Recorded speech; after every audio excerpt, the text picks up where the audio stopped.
توریہ یعنی تقیہ کرنا جو ہے یہ فرض ہے اور دین کے بنیادی ارکان میں سے ہے، تو پھر سچ بتا دے ہمیں کہ سچ کیا ہوتا ہے۔ یہ تو توریہ یا یہ تو تقیہ ہے، لیکن سچ کیا ہوتا ہے ہمیں اس کی تعریف ڈیفینیشن بتا دیں پھر۔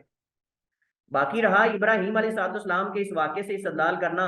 کہ ابراہیم علیہ السلام نے کہا تھا انی سکیم کہ بے شک میں بیمار ہوں، اس کے اندر جو ہے وہ بظاہر خلاف واقع بات تھی، لیکن حقیقت میں تو باطن میں تو واقع کے مطابق تھی۔ جبکہ آپ جب تقیہ کر رہے ہوتے ہو تو آپ نہ ظاہر میں حقیقت کے مطابق ہوتے ہو نہ باطن میں حقیقت کے مطابق ہوتے ہو، آپ تو ہر حال میں دھوکہ دے رہے ہوتے مسلمان کو، اور پھر مسلمان کو دھوکہ دے رہے ہوتے۔ وہ مشرکین کے ساتھ یعنی یہ توریہ استعمال کر رہے تھے، جبکہ آپ مومنوں کے خلاف استعمال کرتے ہو، اہل ایمان کے خلاف استعمال کرتے ہو۔ یہ انشاءاللہ ہم آخر میں جو تقیے کا فرق ہے اور توریے اور تقیے کا انشاءاللہ ہم یہ تفصیل سے آخر میں پڑھیں گے آج کہ کیسے ہم فرق کر سکتے ہیں ان دونوں چیزوں میں۔ تو ابراہیم علیہ السلام نے جو کہا تھا انی سقیم کہ بے شک میں سقیم ہوں یعنی بیمار ہوں، وہ ان کی بدعمالیوں کی وجہ سے تھا کہ تمہاری ان بدعمالیوں نے، تمہارے ان بتوں کے ساتھ شرک کرنے نے مجھے بیمار کر دیا۔ تو اس میں کوئی جھوٹ ہی نہیں، یہ حقیقت کے مطابق ہے بالکل، اور باطن میں بالکل حق ہے، اس میں کوئی دوسری رائے نہیں۔ ہر صاحب عقل اس بات کو مانتا ہے کہ شرک سے بڑی کوئی بیماری ہے ہی نہیں، شرک سے بڑا کوئی مرض ہے ہی نہیں ہے۔ ان کی بدعمالیاں، ان کا اللہ کے ساتھ شرک کرنا، بتوں کی پوجا، ان کی یہی مقصود ہے۔ اور پھر دوسری بات یہ کہ ابراہیم علیہ السلام نے یہاں اپنی ذات کے لیے جھوٹ نہیں بولا، یہ جھوٹ بھی نہیں ہے، اور ہم کہتے ہیں کہ بظاہر جو انہوں نے خلاف واقع بات کی ہے، جو باطن میں خلاف واقع نہیں، یہ ظاہر میں ہے۔ انہوں نے جو یہ بات کی ہے، ہم نے کہا کہ یہ ظاہری کلام میں ہوتا ہے، باطن میں نہیں ہوتا، اور ضرورت کے وقت ہوتا ہے۔ انہوں نے یہ بات ایک اللہ تعالیٰ کی ذات کی خاطر کی ہے، اور مقصد ان کا کیا تھا؟ ایک شرعی مقصد کی طرف تعریض کرنا، شرعی مقصد کی طرف تعریض کرنا یعنی اشارہ کرنا، اور مقصد ان کا کیا تھا؟ اور وہ ان کے بتوں کو توڑنا مقصد تھا۔ تو انہوں نے یہ جو خلاف واقع بظاہر بات کی ہے کہ میں بیمار ہوں، وہ پیچھے رہنا چاہتے تھے، اور ان کے پیچھے رہنے کا مقصد کوئی یہ نہیں تھا کہ ان کے بتوں کے نام جو وہاں نظر نیاز ہوتی ہے وہ اٹھا کے لے جائیں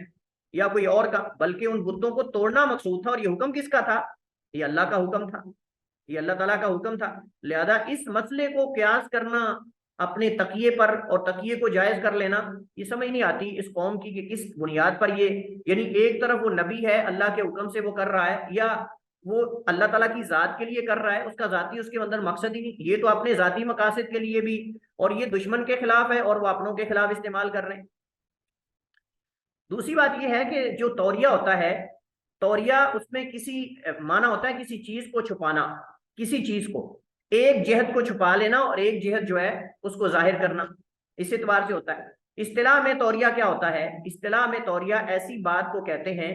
جس میں کہنے والا ایک ایسی بات کرتا ہے جس سے سننے والا کچھ سمجھے، لیکن بات کرنے والا اس سے کوئی اور ممکنہ مراد لیتا ہو۔ یہاں بات ذرا توجہ کے ساتھ یہ عبارت پڑھے، ممکنہ معنی مراد لے رہا ہو، ایسا معنی جو ممکن ہے اور حق ہے، یہ فرق ہے۔ یعنی جب وہ بات کرے تو اس کے بات کرنے سے جو مخاطب ہے وہ اور سمجھ رہا ہو، جبکہ وہ باطن میں اور مراد لے رہا ہو، اور وہ ہو بھی حق اور سچ، وہ ہو بھی حق اور سچ۔ جب ہم ان سے پوچھتے ہیں کہ تم صحابہ کو گالی دیتے ہو، تو وہ کہتے ہیں ہم تو نہیں دیتے، لیکن دل کے اندر وہ ان کو اس وقت بھی گالی دے رہے ہوتے ہیں۔ کون ایسا ہے جو صحابہ کو ان میں سے گالی نہیں دیتا، برا بلا نہیں کہتا، سب و شتم نہیں کرتا؟ تو جب سب و شتم کرتے ہیں، اگر وہ کہہ رہے کہ ہم نہیں دیتے گالی ان کو، تو اب وہ اس طرح تو پھر کوئی بات بھی جھوٹی نہیں رہے گی، جھوٹ ہی نہیں رہے گا۔ تو یہاں یہ کہ وہ یعنی جو بات کرنے والا ہے وہ اس سے کوئی ممکنہ معنی مراد لیتا۔ جس اگر ہم اس کو مثال سے سمجھیں، یہ مثال ہم ویسے دے رہے ہیں مسئلہ سمجھنے کے لیے، کوئی آدمی یہ کہے کہ میری جیب میں ایک درم بھی نہیں، سننے والا اس سے یہ سمجھے کہ اس کے پاس کچھ بھی نہیں، کنگلا ہے، بیچارہ ہے، لیکن کہنے والے کا مقصد یہ ہو کہ میرے پاس چاندی کا درم تو نہیں لیکن سونے کا دینار ہے۔ اسی کو تعریض اور توریہ کہتے ہیں۔ لیکن یہ صرف مثال کے لیے، اس کا مطلب یہ نہیں کہ آدمی سے جب بھی پوچھا جائے کہ آپ کے پاس درم ہے تو وہ کہ میرے پاس درم نہیں۔ یہ ہم نے جب اس کی شروط طے کریں گے نا کہ جب کن صورتوں میں جائز ہے، تو اس وقت یہ بات ہو سکتی ہے۔ اگر کوئی آپ کو دشمن پوچھتا ہے یا کوئی اور مد مقابل ہے تو اس وقت یہ بات ہو سکتی ہے۔ یہاں یہ بات جو ہے نا، یہ بات عام مسلمانوں کے مقابلے کے اندر نہیں ہوگی۔ مثلا انسان جو ہے وہ اس کو ڈکیتی وغیرہ یا اس معاملات کے اندر چور وغیرہ اگر پڑ جاتے ہیں، تو اس صورت کے اندر اگر وہ کوئی ایسا تعریض اور توریہ کر کے اپنی جان بچا سکتا ہے، تو یہاں یہ مجبوری ہے انسان کی۔ اس طرح کا اگر کوئی معاملہ ہے تو پھر اس کو علماء نے ایک محدود حد تک استعمال کرنے کی اجازت دی ہے، مگر نہ اس کو عبادت سمجھ کے کرنا، دین کا رکن سمجھ کے کرنا، یہ تو قطعاً بھی جائز نہیں۔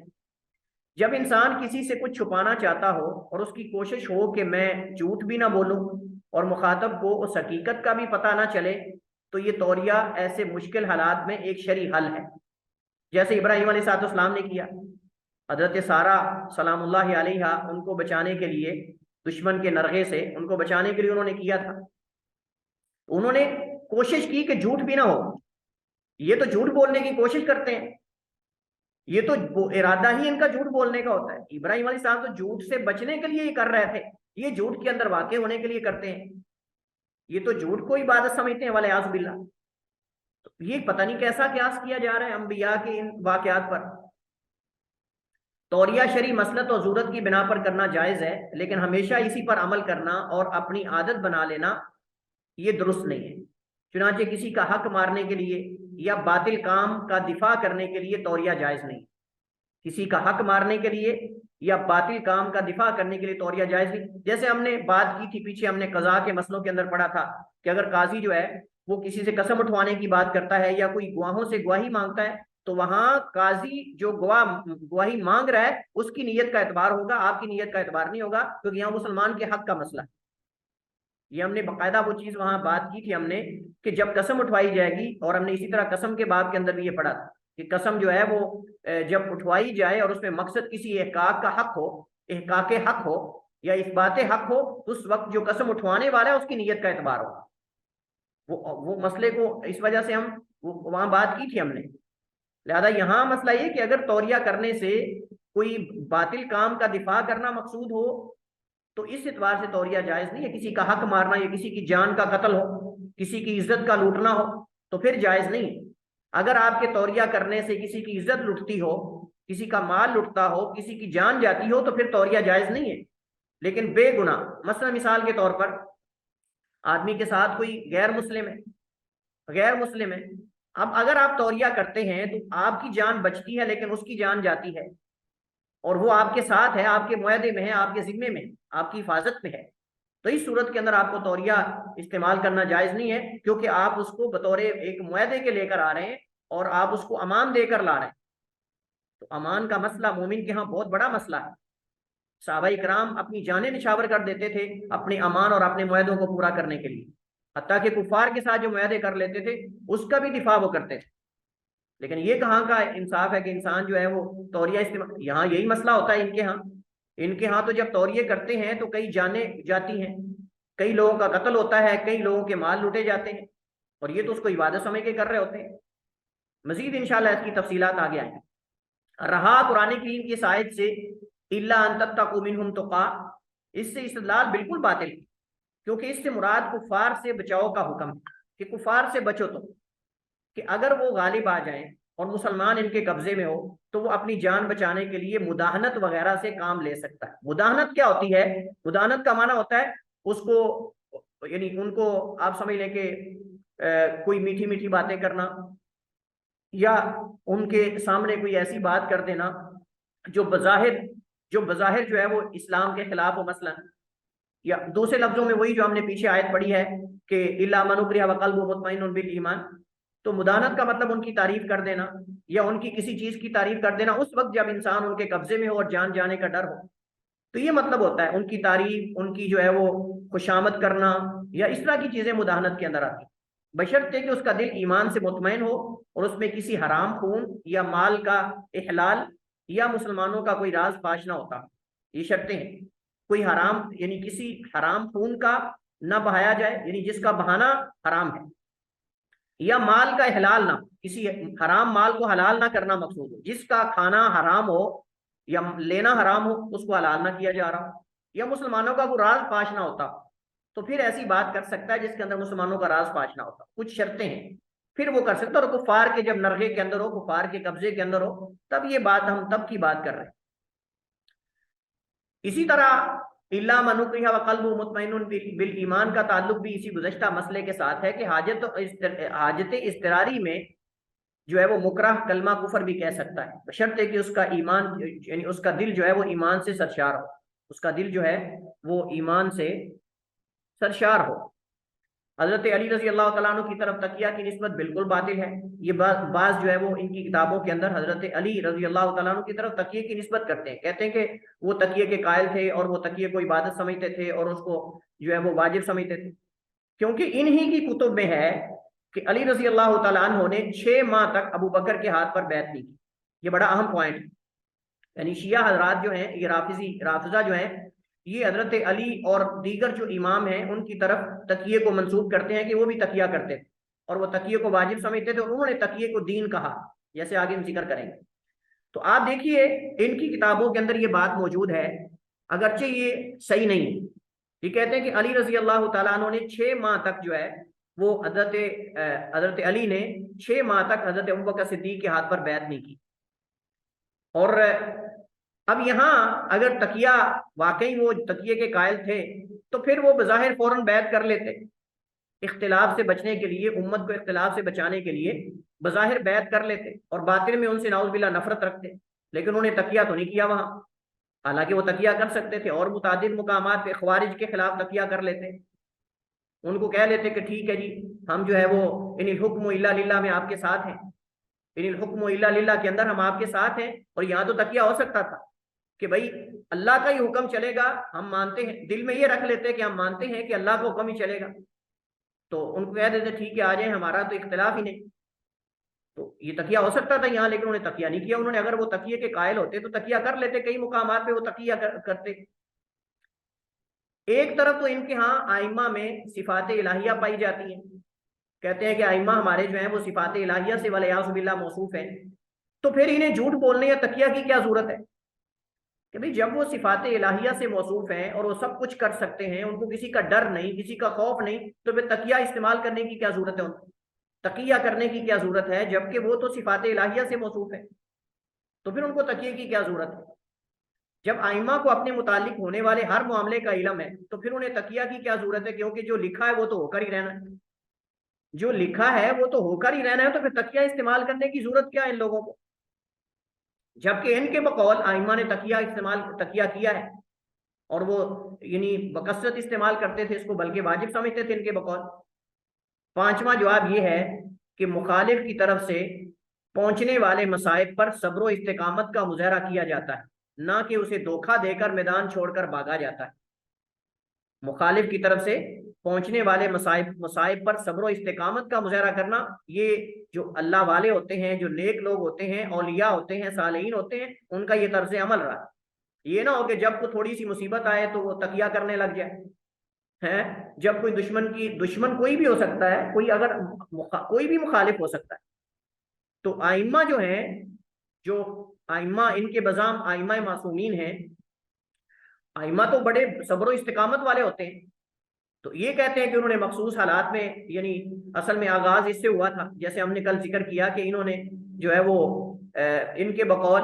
جب ان پر پریشانیاں آئی مخالفین کی طرف سے، تو بنو امیہ کی طرف سے، تو انہوں نے تقیہ استعمال کی، یعنی تقیہ کرتے تھے، وہ تقیہ کرتے تھے اس وقت، یعنی خلاف واقع باتیں کرتے تھے۔ تو پھر صبر و استقامت کہاں ہے؟ یہ تو توہین ہے نا ائمہ کی، یہ اس انداز میں توہین کی جا رہی ہے کہ وہ جب بھی سچ بولنے کی باری آتی تھی یا صبر و استقامت کی باری آتی تھی نعوذ باللہ، تب وہ تقیہ استعمال کر کے جھوٹ دھوکہ دے کے نکل جاتے تھے میدان چھوڑ کر۔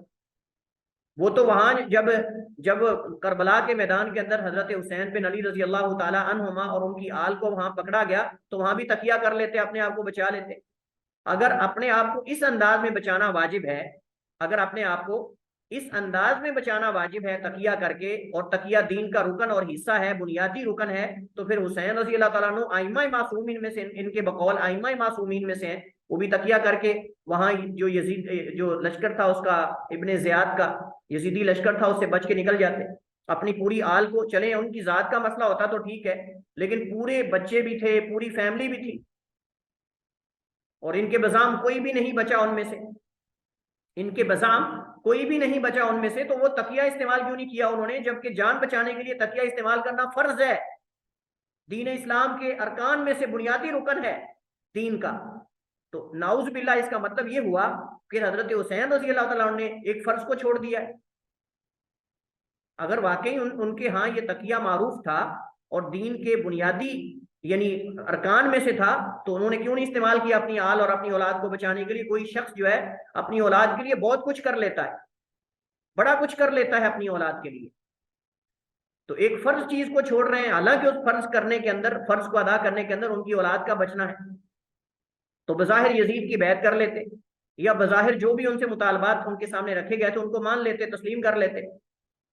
جیسے یہ کرتے ہیں امت کو دھوکہ دینے کے لیے، کہ جب ان سے پوچھا جاتا ہے، جب ان کو وہاں سب کے سامنے پوچھا جاتا ہے کہ تم صحابہ کرام پہ سب و شتم کرتے ہو یا فلاں فلاں کام کرتے ہو، اس وقت یہ جھوٹ بولتے ہیں، حالانکہ ان کے سر پہ کوئی گن لے کر تھوڑا ہی کھڑا ہوتا ہے۔ بڑی عجیب بات ہے یہ استدلالات دیکھیں آپ، اور ائمہ کی طرف کس قدر بہتان بازی ہے ائمہ پر، کس قدر جو ہے وہ باطل کی نسبت ائمہ کی طرف کرتے ہیں۔ لیکن ہم کہتے ہیں کہ دعویٰ وہ کرنا چاہیے جو عملی طور پر ائمہ کے اندر موجود ہو، یہ نہ ہو کہ دعویٰ کر کے خود ہی اس کے خلاف جو ہے وہ چیزیں نقل کرتے ہیں، خود نقل کرتے ہیں کہ حضرت حسین رضی اللہ تعالیٰ عنہ ان کی آل کے ساتھ ظلم ہوا، ان پہ تیر چلائے گئے، دشمن نے پانی روکا اور پانی کا ایک قطرہ تک نہیں جانے دیا، سب کچھ ہوا، تو وہ تقیہ کر لیتے نا بھائی، اس وقت تقیہ استعمال کرتے، جبکہ وہ فرض ہے۔ میں بار بار اس بات کو اس وجہ دہرا رہا ہوں کہ یہ بہت اہم پوائنٹ ہے۔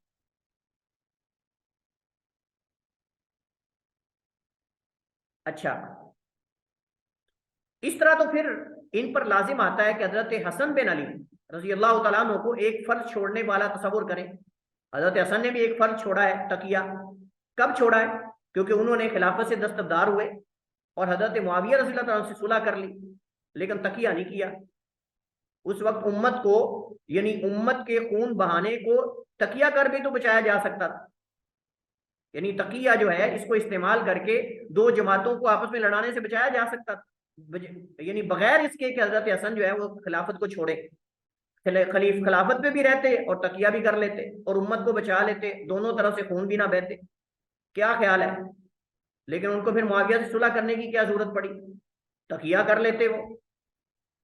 جیسے یہ لوگ جو ہے وہ اپنے باطل مذہب کو، اپنے باطل عقائد نظریات کو پروموٹ کرنے کے لیے، عام کرنے کے لیے اپنے ماننے والوں کو تقیہ سمجھاتے ہیں کہ تم یہ کرو،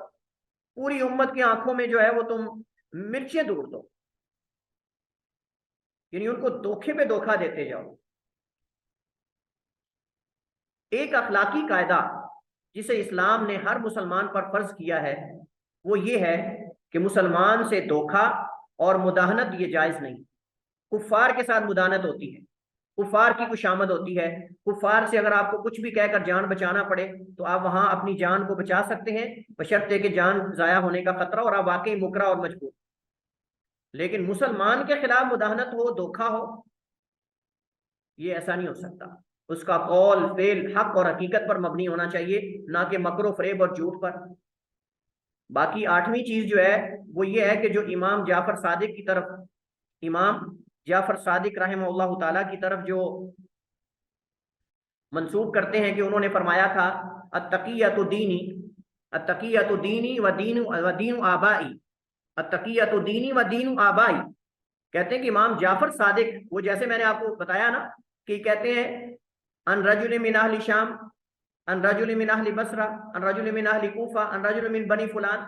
فلاں اہل بصرہ کے بندے نے بیان کیا، پھر ایک بندے نے اہل کوفہ میں سے وہ فلاں بندے سے بیان کرتا ہے، وہ فلاں بندے سے بیان کرتا ہے۔ امام جعفر صادق فرماتے ہیں التقیۃ دینی و دین آبائی، کہ تقیہ میرا دین ہے اور میرے آباء و اجداد کا دین۔ لو، یہ دلیل ہے تقیے کے جائز ہونے کی، تقیے کے جائز ہونے کی دلیل ہے کہ امام جعفر صادق جو ہیں وہ کہتے ہیں التقیۃ دینی و دین آبائی۔ یہ امام پر سب سے بڑا بہتان اور جھوٹ ہے، کوئی اس کی دلیل نہیں، کوئی اس کی سند نہیں، کوئی اس کی اصل نہیں، یہ اس اتنے بڑے امام پر جو ہے وہ بہت بڑا بہتان ہے جو لگایا جاتا ہے۔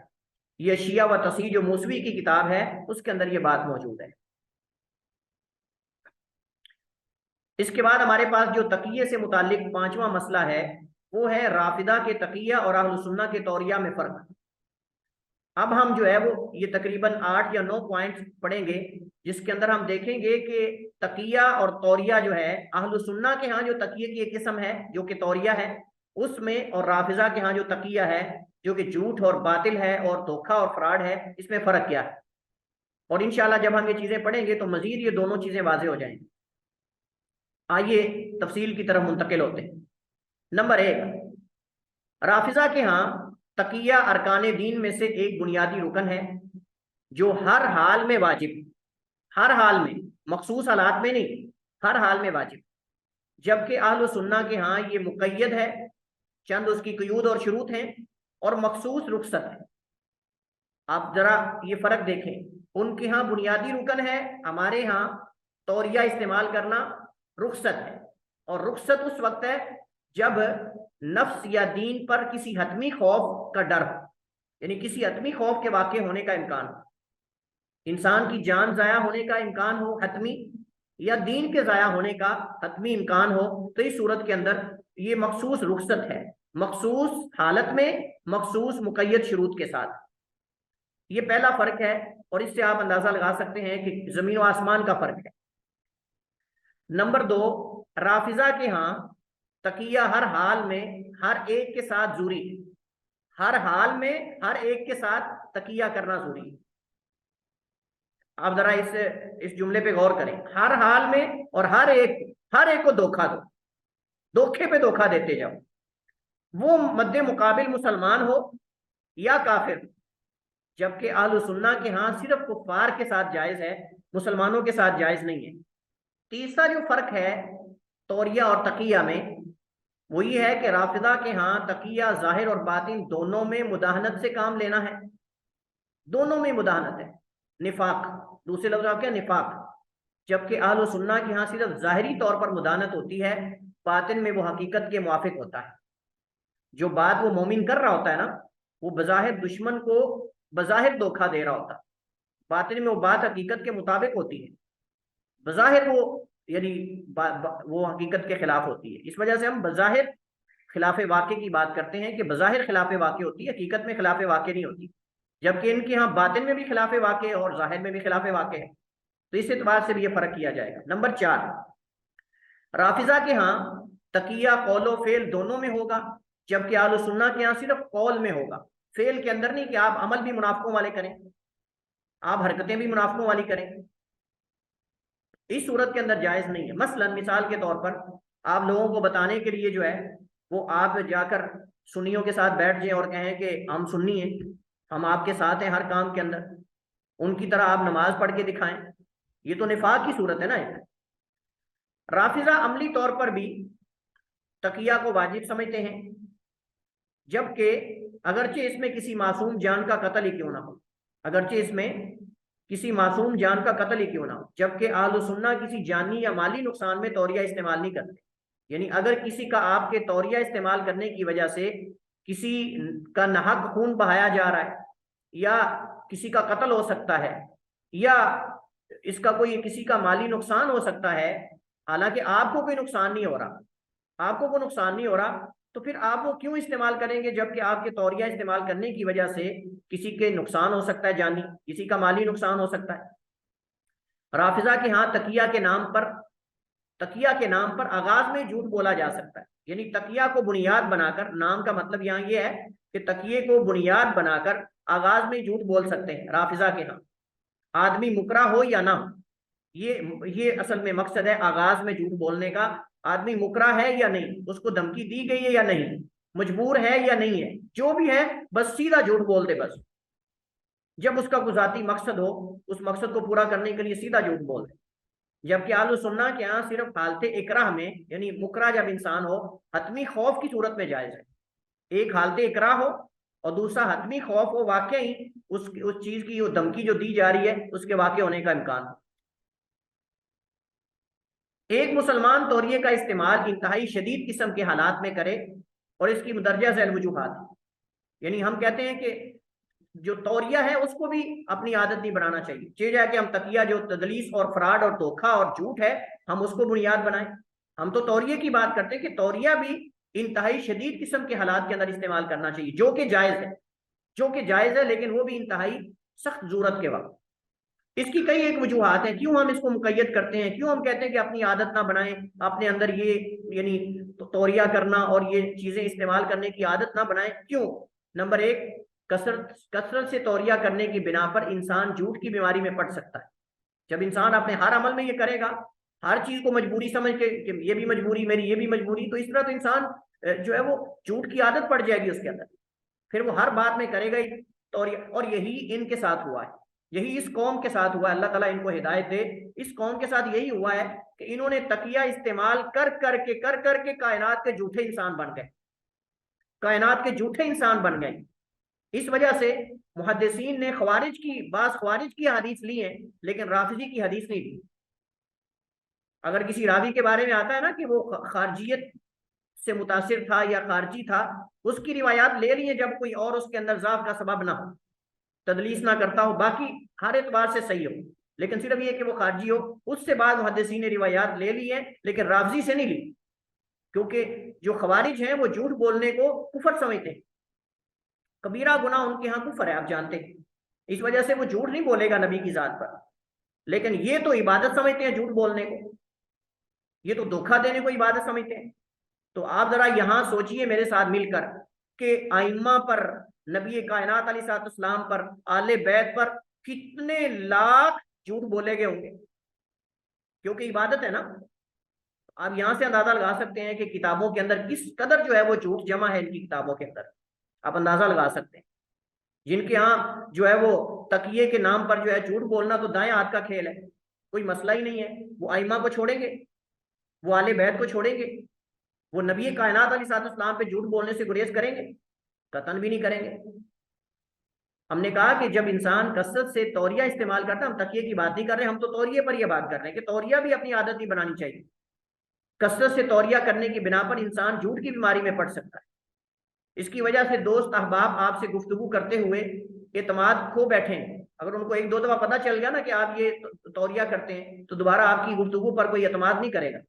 کیونکہ ہر وقت توریے کا عادی شخص کے بارے میں یہی سوچا جائے گا کہ اس نے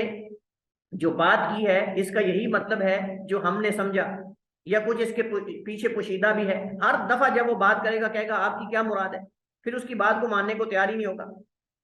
جب توریہ کرنے والے کے بارے میں مخاطب شخص کو پتہ چل جائے گا کہ وہ اسے جھوٹا شخص قرار دے گا جب پتہ چل جائے گا، اور یہ شرعی طور پر درست نہیں، کیونکہ انسان کو شریعت نے شکوک و شبہات پیدا کرنے والے کام سے منع فرمایا ہے۔ جو انسان کو مشکوک بنا دے اس سے بچنا چاہیے۔ اس کی وجہ سے توریہ کرنے والا شخص خود پسندی میں واقع ہو سکتا ہے کہ اس کے ذہن میں یہ بات آئے گی کہ میں لوگوں کو پاگل بنا دیتا ہوں، انہیں پتہ ہی نہیں چلتا میں پاگل بنا رہا ہوں سب کو، احساس کرے گا ہے میں تو پاگل بنا کے آ گیا ہوں، یہ سنی ساروں کو میں آج جو ہے فلاں ٹی وی چینل پہ بیٹھ کے پاگل بنا کے آ گیا۔ آپس میں بیٹھ کے وہ کرتے ہیں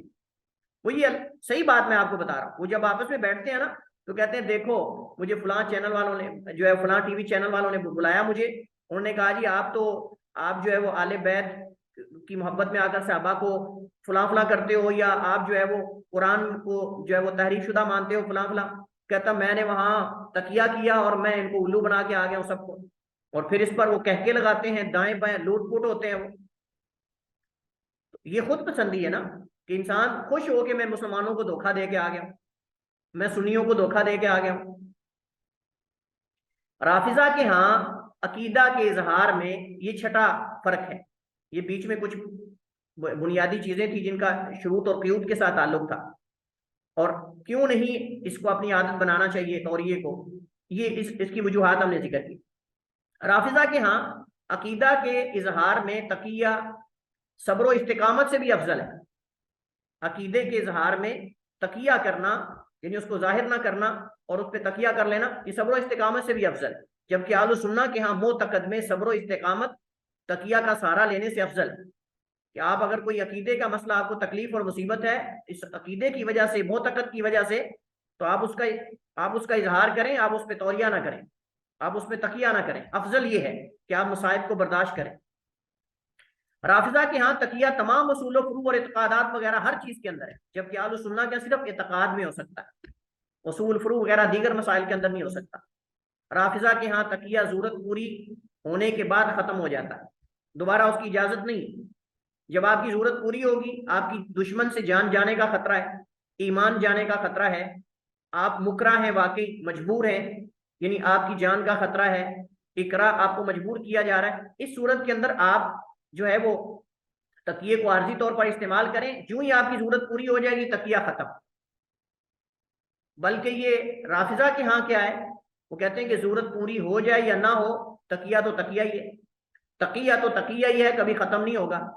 بلکہ ایسا اخلاق ہے ان کے ہاں جس میں لازم ہے کہ ہر رافضی اس سے موصوف ہو۔ ہر رافضی میں نے یعنی کہ ہر شیعی آدمی جو اہل تشیع ہے وہ کہتے ہیں اس سے موصوف ہونا چاہیے۔